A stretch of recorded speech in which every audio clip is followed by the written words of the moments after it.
This is your News Source Evening Bulletin for today, Tuesday, the 29th day of September in the year 2020. I'm Gordon Mosley. Here is what we're tracking tonight. Evidence gathered as part of the probe of the murders of Berbice teens Isaiah and Joel Henry and Harris Singh have been sent to St. Lucia for detailed tests and analysis, according to President Irfan Ali. A team of investigators from the Regional Security System is currently in Guyana to assist in the probe. During an interview today at his office, President Ali said the evidence analysis in St. Lucia is being done at the same time as the investigation is continuing in Guyana. He said because of confidentiality of the agreement with the Regional Security System, he cannot offer too many details. Now, for confidentiality reasons, the regional body has asked to have certain things respected from their perspective, and we are sticking to that. There are components of the MOU definitely that can be made public, like what the detailed engagement and so on. And at some time, I'm sure the police in their total report would make all of this available to the public. The president said there are support costs attached to having the regional investigators in Guyana. Some support costs, yes. There is some support costs attached to having them here, but the cost is a small issue in relation to what we're hoping to achieve, and that is bringing these people to justice. The lifeless bodies of cousins Isaiah and Joel Henry were found in the Cotton Tree Back Dam on the west coast of Berbice 3 weeks ago. The bodies of the teens were badly mutilated and chopped. Their bodies were discovered one day after they were reported missing.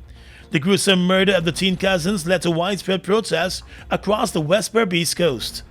On the same day that a post-mortem examination was carried out on the bodies of the two cousins, the body of another teen, Harris Singh, was found with a wound to the head in the No. 3 village back dam. He was last seen alive the same morning as he left his home to go to a farm. A relative of Harris Singh was at the time being questioned about the murder of the teen cousins. 3 weeks after the murders, and despite a number of persons being arrested for the murders of the teens, there has been no breakthrough in any of the investigations. The Guyana Police Force and the government are hoping that the support of the Regional Security System will assist in solving the case.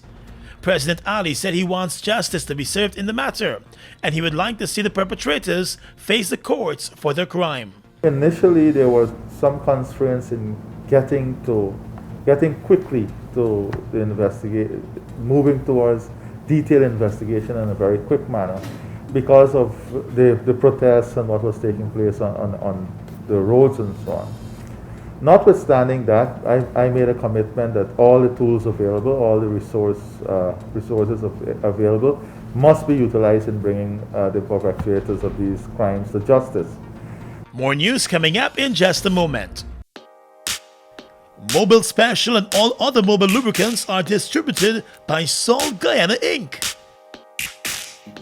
Mobil Special and all other Mobil lubricants are distributed by Salt Guyana Inc.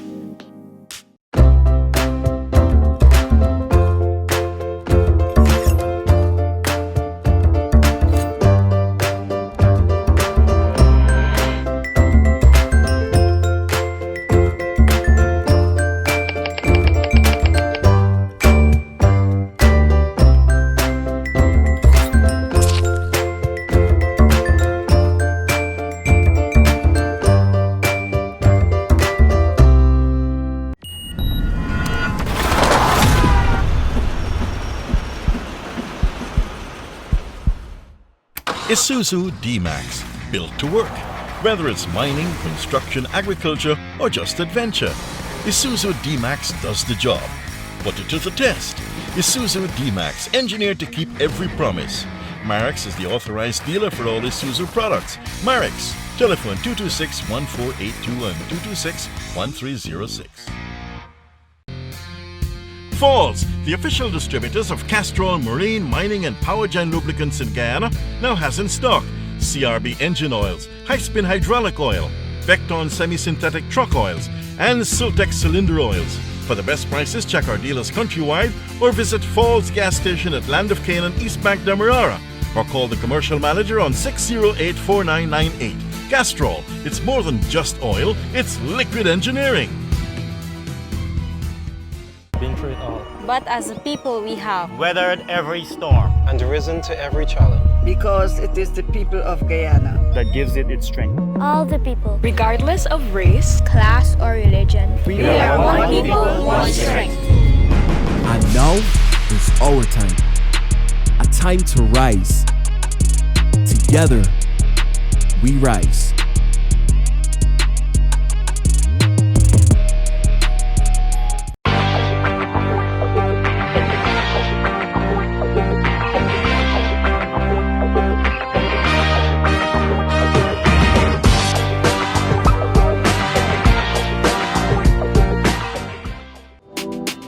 For all the Zoom hashouts and recipe tryouts, the world changed and we were right there, standing with you, always near, getting closer in so many ways, laughing together as we face these days.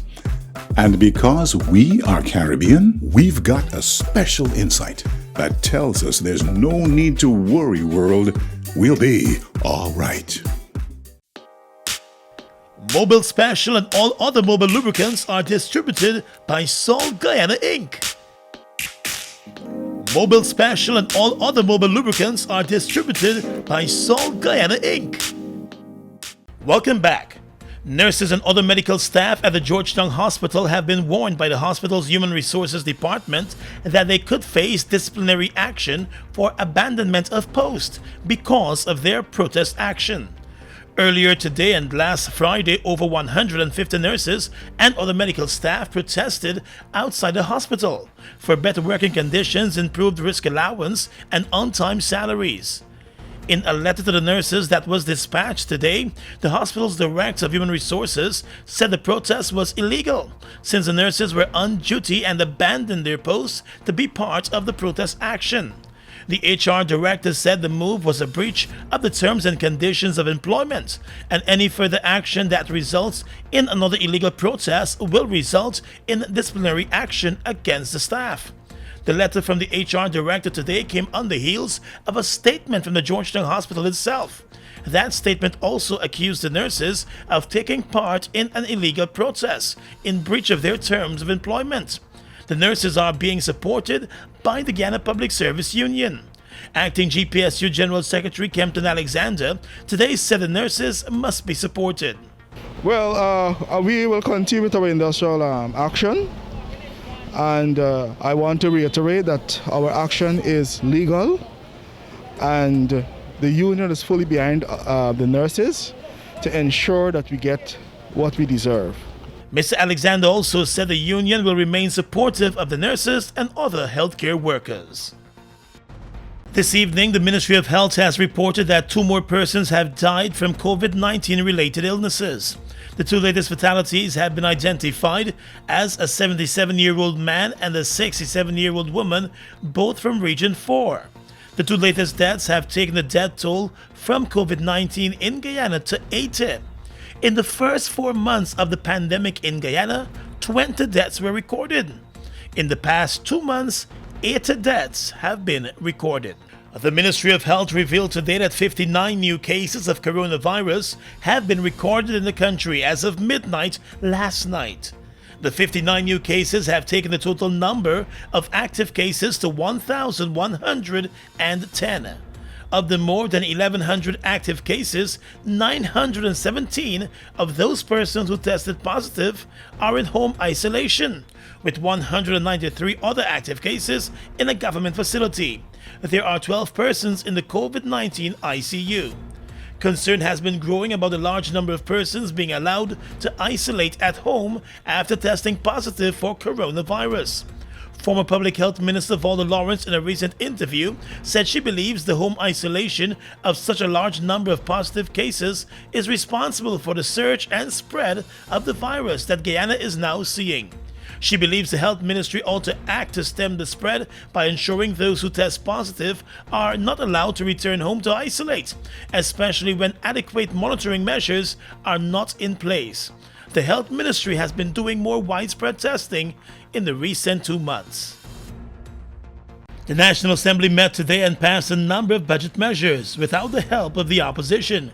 The opposition stayed away from today's sitting. The APNU-AFC said the government went ahead with the move despite several interventions that it made about breaches of the law and what it called the biased allocation of the financial resources of the country. These bills belatedly seek to have debates on the matters which we already debated. But what they do now is that they extract those measures which seek to show a soft side of an extremely harsh budget for the ordinary Guyanese man and woman. While the PPP fiddles to find millions for their friends and family, the Henrys, the Singhs, and hundreds of families like theirs are denied justice. It is a shame. The APNU-AFC said today's sitting in the National Assembly was just another attempt by the PP Civic administration to deceive citizens. The PP Civic has dismissed the claims of the opposition. Let's tell you now that former Minister of Public Infrastructure David Patterson has signaled to his party, the Alliance for Change, that it should begin the process of seeking his replacement in the National Assembly, as he intends to resign as a Member of Parliament. Patterson, who tendered his resignation yesterday as the General Secretary of the AFC, remains upset, according to AFC sources, that the APNU did not support the AFC's nominee for Vice Chairman of Region 4, in keeping with an agreement between the two parties. In a note to his party membership, Mr. Patterson said he will also be submitting his resignation as a Member of Parliament, since he has no desire to serve in Parliament as part of a coalition that has little honor and cannot respect inter-party agreements. He said he would ask the Management Committee of the AFC to start a process of nominating his successor. In the note, which was seen by news source, Mr. Patterson complained that the APNU reneged on an agreement with the AFC to support the AFC's nominee for vice chairman. During the election yesterday, the APNU nominated one of its own members, Samuel Sandy, for the vice chairman's position. Sandy pulled in 13 votes from the APNU, plus an additional vote from one of the AFC selected councillors, who did not agree with the AFC's nomination of Nielsen Mackenzie for the post. That decision by the APNU councillors and the one AFC councillor left the AFC with just 5 votes for the position. The APNU and the PP nominees were tied on 14 votes each, and the chairman supported his party's candidate for the position, breaking the tie and ensuring the APNU's Samuel Sandy was elected as vice chair. Patterson in his note said his heart has been left sad with what transpired, and he now believes his time will be better served in other capacities in the party. He said he will remain a member of the AFC and will continue to support the party and its work. News source understands that AFC executives, including the party's leader Kemraj Ramjatan, have been locked in discussions, hoping to get Mr. Patterson to withdraw his resignation as General Secretary and not continue with any plan to resign from Parliament. Patterson is a frontbencher on the opposition side of the National Assembly for the APNU-AFC coalition. While he has told colleagues of his plans to resign as a Member of Parliament, that information has not been shared with the opposition leader, the leader of the coalition's list, or the opposition chief whip. In the aviation sector now, with its service disrupted for months because of the coronavirus pandemic, Caribbean Airlines has moved to temporarily lay off some of its staffers across its network, while others will face salary reductions. In a statement, the regional airline pointed out that the measures are temporary and part of its efforts to ensure the airline's recovery. Caribbean Airlines explained that reduced demand due to the global pandemic has presented significant challenges to the airline's revenue and cash position. The cost-cutting measures will take effect from the 15th of October and include the salary reduction for a period of 8 months. 1/3 of the airline's workforce will be laid off for a period of 3 months, and it will also examine reducing contractors and temporary staff. According to the airline, standard industrial relations criteria were used to select the employees who will be temporarily laid off, and it will put systems in place to assist those who will be affected by the measures. Although it is putting the cost-cutting measures in place, the airline said its current operations will not be impacted by the temporary layoffs. Although it has not been operating regularly scheduled flights because of airport closures, Caribbean Airlines has been operating charters and cargo flights across the region and to North America. The airline, which is headquartered in Trinidad and Tobago, is facing major financial losses because of the pandemic. Across the region is coming up next. Mobile Delvac and all other mobile lubricants are distributed by Salt Guyana Inc. Mobile Delvac and all other mobile lubricants are distributed by Salt Guyana Inc.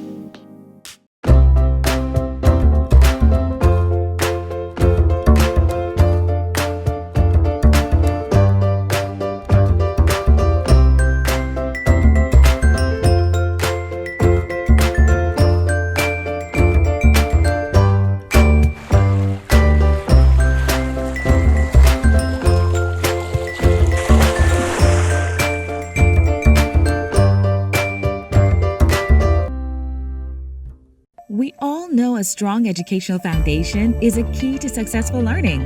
Global Technology combines award-winning curriculum with innovative technology and teacher support to help students reach their potential.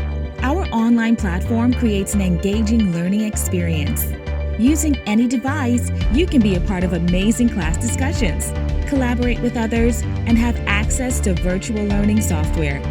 With our multiple payment methods, you will never have to leave home. Find out how Global Technology can allow you to learn anything, anywhere, at any time.